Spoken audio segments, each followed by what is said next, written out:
Assalamualaikum warahmatullahi wabarakatuh. Selamat datang di El-Haq TV.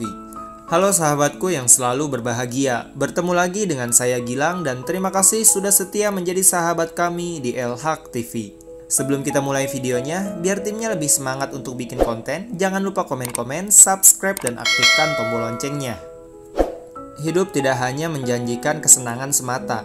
Ada kalanya kita jatuh, sakit, dan menangis karena menghadapi kenyataan yang menyakitkan.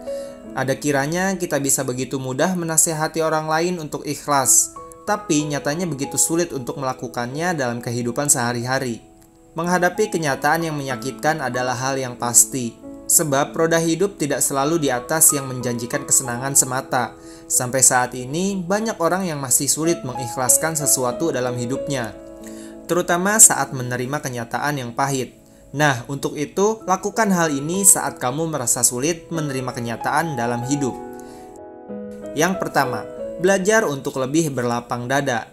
Tidak semua hal bisa kita terima dengan baik. Perasaan kecewa, marah adalah hal yang wajar ketika kita sedang dihadapkan pada kepahitan hidup. Namun, hal yang tidak wajar ketika kita terus-terusan menyesali diri dan menyalahkan keadaan. Ingat, jika kamu ingin hidup lebih tenang, belajarlah untuk bersikap lapang dada dan ikhlas. Bagaimana caranya? Cobalah belajar untuk menerimanya. Tanamkan sugesti bahwa semua hal yang terjadi atas segala izin dan kehendaknya, hingga hatimu bisa lapang untuk menghadapi semua itu. Yang kedua, berhenti untuk menyalahkan diri sendiri dan keadaan. Mulai sekarang, stop untuk menyalahkan diri sendiri dan keadaan. Ingat, manusia di muka bumi ini tidak ada yang sempurna, sebab setiap orang pasti pernah melakukan kesalahan dan kealpaan. Kesalahan yang berujung pada penyesalan. Akui jika memang kamu melakukan kesalahan itu dengan berlapang dada, kemudian berhenti untuk menyalahkan diri sendiri dan belajar untuk memaafkan dan menerimanya. Ayo bangkit, kamu pasti bisa menghadapi semua ini. Yang ketiga, mulailah untuk bersyukur. Jika kamu terus-terusan menyesali diri dan menyalahkan semua pada keadaan, bagaimana kamu bisa lebih bersyukur dalam hidup? Kalau sampai saat ini, kamu suka membandingkan hidupmu dengan orang lain, kamu tidak akan pernah bisa untuk mengikhlaskan kenyataan yang ada.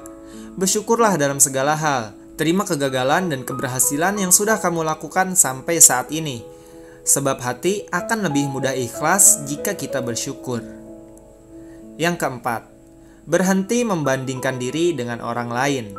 Gimana kamu bisa ikhlas menerima kenyataan hidup jika masih suka membanding-bandingkan dirimu dengan orang lain?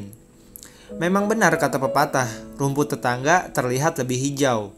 Yang bermakna manusia tidak pernah bisa merasa puas dan suka membandingkan dirinya dengan orang lain. Perjuangan dan jalan hidup setiap orang itu memiliki rintangan dan jalan terjalnya masing-masing. Jadi, memahami setiap keadaan dan menerimanya dengan baik adalah salah satu kunci agar kamu bisa menerima kenyataan walau sepahit apapun itu. Yang kelima, selalu berpikir positif. Cara terakhir yang bisa kamu lakukan yaitu dengan berpikir positif. Dengan berpikir positif, kita akan lebih mudah menerima kenyataan dalam hidup dengan lapang dada. Berpikir positif juga merupakan kunci agar hidup lebih tenang dan bahagia. Banyak hal yang baik kita peroleh saat berpikir positif. Pikiran akan jauh lebih sehat dan tidak mudah stres. Anggap saja jika apa yang kamu inginkan belum terwujud, itu merupakan hal yang baik belum terjadi. Ketahuilah itu hanya soal waktu. Nah, teman-teman, itulah 5 hal yang bisa kamu lakukan saat sulit menerima kenyataan dalam hidup. Roda hidup itu berputar, ada kalanya kita di atas dan ada kalanya kita berada di bawah. Namun, hal yang harus kamu yakini sesudah kesulitan itu ada kemudahan. Demikianlah teman-teman, sedikit ilmu yang bisa kami bagikan. Mudah-mudahan bisa bermanfaat dan bisa menambah keberkahan untuk kedepannya. Terima kasih sudah menyimak. Wassalamualaikum warahmatullahi wabarakatuh.